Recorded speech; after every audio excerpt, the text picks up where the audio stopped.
Hello, all you lovely people, and welcome to another video of mine. In today's video, I'm going to be talking about Suicide Squad Kill the Justice League. Now, this game has been out for a few days now. Now, I did not take the digital deluxe edition, which would have given me access at least 3 days before the release of the game. But thank God I did not take that version of the game and pay extra because they anyways had some server issues and the game was not accessible even though you paid for it, thinking that you will be able to access that game. Now that brings me to the very first point, which is a negative point for the game. Now the game overall has been really hated by the critics, I would say. And what's interesting is the fact that even a site like IGN, which I follow, has given it a 5 out of 10. Now, usually IGN, they're not that hard on games like this, but I'm kind of positively surprised that,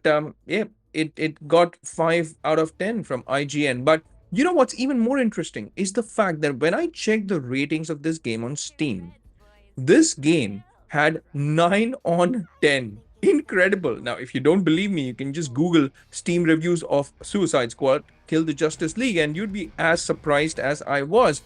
Because if you go over to Steam now, there are a lot of positive reviews. As of today, I mean, the time when I'm recording this video, there are over 2,806 reviews of it, and all reviews state that it's very positive. So, why this difference between critics and the audience? And does this game really have substance?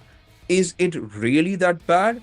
Or hey, the critics are wrong and the audiences, they're absolutely right. So I'm gonna share my 2 cents about Suicide Squad Kill the Justice League. So welcome to my channel and welcome to this video of mine where I make gaming videos like this, where I talk about games just like the one that you're watching on your TV or on your mobile right now, and I give my 2 cents about these games. Now, this is not exactly a review because I haven't completed the whole game, all right? So that's the first confession that I have to make. I have played about 8 hours of this game now, and 8 hours, although it's not as long as one would think, but to me, I think in 8 hours, I can definitely share my experiences and what I think about this game.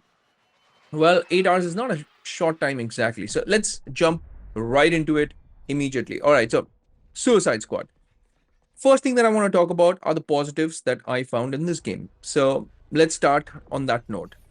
Now, the whole idea of controlling anti heroes to defeat corrupted heroes is it's inherently intriguing, and what it does is it offers this unique dynamic and moral, you could say, gray areas to explore. There's also the potential of diving into each character. So each member of the Suicide Squad, in this case, they have distinct personalities, they have different abilities, and that leads to creating fun variations in playstyle and even banter. And lastly, I would say that the visuals, yes, they're impressive.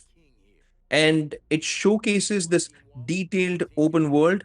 And the character models themselves are really well designed. I mean, the whole motion capture or the facial animations, the voice acting, it's stellar. Every single character have a unique personality. I personally loved King Shark. That's my favorite. Let me know in the comment section which one's your favorite, by the way. But yeah, the characters do look visually impressive, and the combat mechanics as well, while they lack depth, we'll get into that in a short while. They are generally pretty functional, and they are fluid as well. Now, the game, when I was playing this game, I was playing this on my PC, and on my PC, it was running smoothly. Now, just for context, I was playing this on my Asus ROG Strix G15 Advantage Edition from 2021, which has the RX 6800M, a 12 GB graphics card. I do have 32 gigs on my computer. And with that, the performance that I was getting on this was absolutely brilliant. In fact, if you see, I have kept a FPS counter on screen as well. So for the most parts, I was getting over 45 FPS. And did I use FSR? Yes, I did use FSR. I kept it on performance mode. And with that, I was easily getting above 45 all the time, even though I was playing this on 4K, with most of the settings turned down to low and medium. So that's what my settings were. And as far as the strengths go, I think that's the only thing, or rather, those are the only things that come to my mind as far as strengths go. Now, let's talk about weaknesses as well, and then I'll try to bring it all together and wrap this up very quickly. I'm not going to make a very long video, like a 30-minute video, because I don't think you would need it. So let's start with the weaknesses. Now, the first thing that I didn't like about the game was the fact that the missions themselves were pretty lackluster. They were repetitive, in my personal opinion. Why? Because at the end of the day, this is a looter shooter, and a lot of people wait. I mean, they'll just tell that, hey, it's a looter shooter. What do you expect from a looter shooter? I totally agree. In fact, a lot of people on Steam, they have commented that it's a pretty decent, in fact, more than a decent looter shooter game, and I do not have anything against that. It is a pretty decent looter shooter game. But when I was going into this game, I had my own personal expectations. Now, those personal expectations had variety included in them. Now, I understand it's a looter shooter, but you can still make it a little more interesting. Now, the core gameplay loop, it devolves into capturing points, just like any other looter shooter. You have to eliminate these waves of enemies that come at you. And that's my problem. I mean, the missions itself, they are rarely innovative. They lead to the sense of monotony and the sense of been there, done that. I know a lot of games would have the same core gameplay theme. I do not deny that. But I had my personal expectations when I was going into this game, because if you compare it with something like, let's say, the Guardians game, the core gameplay was also the same. I mean, you just go in, you defeat enemies, and you have a group of members or your team members along with you. So that, however, is the complete opposite of this, because it still kept things fresh, innovative, and really fun. Well, the gameplay itself is fluid. There is no technical problems. In fact, it was well optimized for my PC.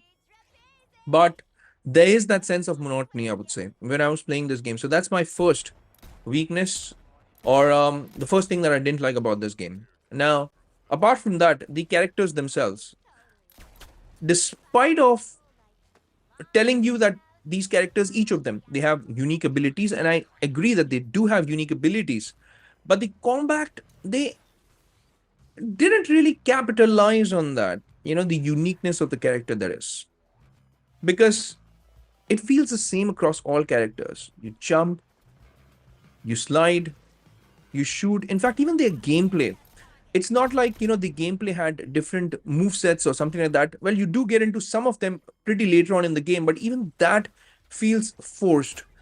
Now, the core gameplay, again, this goes back to my first point that I didn't like, is lackluster, and it definitely misses that oomph that I was looking for. So the different characters, they do the same things over and over again, and there's this heavy reliance on guns, and the mechanics are also pretty shared. It's nothing unique depending on the character that you're playing. So what that does is that it diminishes their individual identities, and that to me is a big problem. When I was playing with Harley Quinn, I would have expected, some cool moves from Harley. Or when I was playing as Boomerang, I was expecting different movesets from Boomerang, but I didn't get that. It was the same thing. You press that RT on your controller, you do a melee attack, and then you shoot. Or you keep shooting, that's it. You fly, you hop, you jump, you slide, same. Nothing different. Apart from that, I think that the game could definitely have benefited from better storytelling, because the storytelling is pretty shallow. The writing is pretty mediocre or subpar, because what this narrative fails to capitalize on is the potential for deep character exploration and moral dilemmas. Because if you compare it with something like Injustice, for instance, now there you had Superman who went through this emotional trauma. He killed his own wife and to be child, and that completely changed that person. So the Superman from the Injustice universe is a very complex character. Yeah, and you don't have that here. All these characters are pretty bland. So in terms of the storytelling, the narrative is it completely falls flat. There's nothing that you would feel for in terms of these characters, and even the superheroes who have been so-called brainwashed. There is no depth in their characters, and they're pretty bad. That's pretty bad because, hey, I'm a big Superman fan. If you would have seen my videos, you know that every video I come up with a Superman t-shirt. Yeah, that's how big I am on Superman in terms of fanhood. And boy, oh boy, was I disappointed with the way they treated Superman. It was poor, piss poor, you could say. And a lot of people would say, hey, you are talking about Superman. Let's talk about Batman, because what they did with Batman in this game. Okay, maybe it requires a whole dedicated video for that, but they killed the Arkham verse. I mean, do you know how important it is for some people when they play these games, when they actually love a universe that the game developers have created? And man, the Arkham games are classics. And for them to just take those games and say, meh, you know what? I'm going to shoot you in the head, bam, and that too on a park bench, you're done and dusted. It's over, Batman. To do. That's not how you deal with characters which have been received with so much love. I mean, it's sad. It's really sad, is what I would say. And I know a lot of people have complained about the same things. And I'm also bringing this up because to me, seeing Superman and Batman like that, it was heartbreaking. And there was no depth again. The storytelling is really, really flat. And apart from that, I mean, the open world, let's talk about that as well. You do have the open world here. You can roam around this, you could say, vast open world, but that's all that it is. I mean, the scenery doesn't change. The only thing that changes is it goes from bright sunny days to uh, days where you have rainfall, and then it turns into the night, which looks really bad. The daytime, at least, it's comparatively better. The nighttime, not so good, because again, you're coming from Arkham games over this. Yeah, this is set in the same Arkham verse, and when you take a look at Arkham games, it's filled with life. That brings me to this other point. If you play games like this, even Guardians of the Galaxy, the worlds themselves were so beautifully designed. And if you compare it with games like Spider-Man, for instance, man, it's a complete 360, yeah, because there you have a rich and very immersive world. All the characters that are in the world, even the NPCs, man, there's so many NPCs. You're nothing.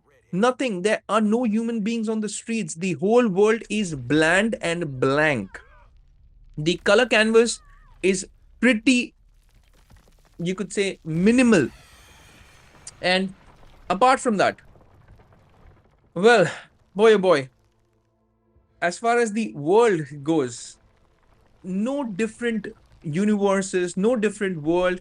You're seeing the same thing throughout the game. Throughout the 8 hours that I was playing this, I could see that Brainiac ship hovering in the background, and that's about it.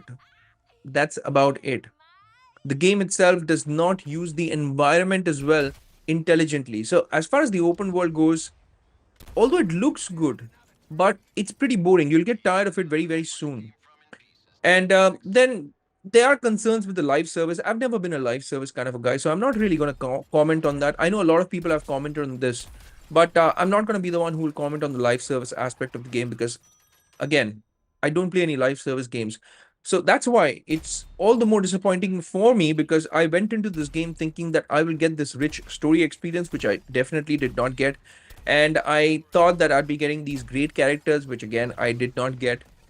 And the story is pretty bad. The writing is terrible. The plot, it lacks originality. It follows pretty predictable beats. It fails to capitalize on the unique premise. And yes, the premise was unique because, hey, you have superheroes who have now been brainwashed and now they are super villains, so to speak. They could have done so much better with this. It's a missed potential, I would say, because it does not explore the moral complexities. Like I told, I made the direct comparison with Injustice as well. That was missing in this game.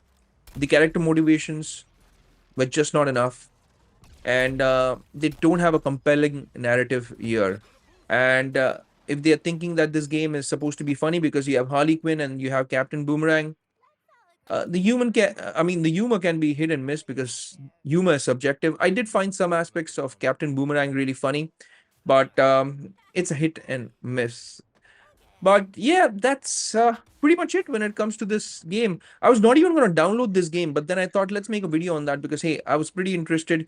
Steam and the critics ratings completely different. If you feel that this game deserves more love, then let me know in the comment section. If you feel that you agree with me, do let me know in the comment section as well.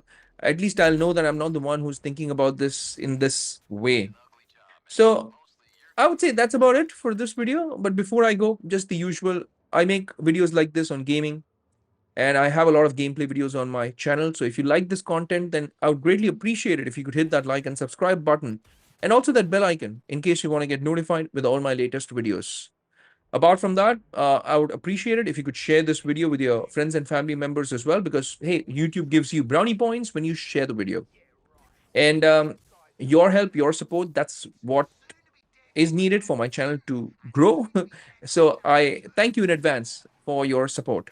But that's it for this video, folks. It's a wrap for this one. And keep chatting with me in the comment section, and I'll see you lovely folks in my next video. Until that time, I'll say take care, stay safe, and may God bless you all.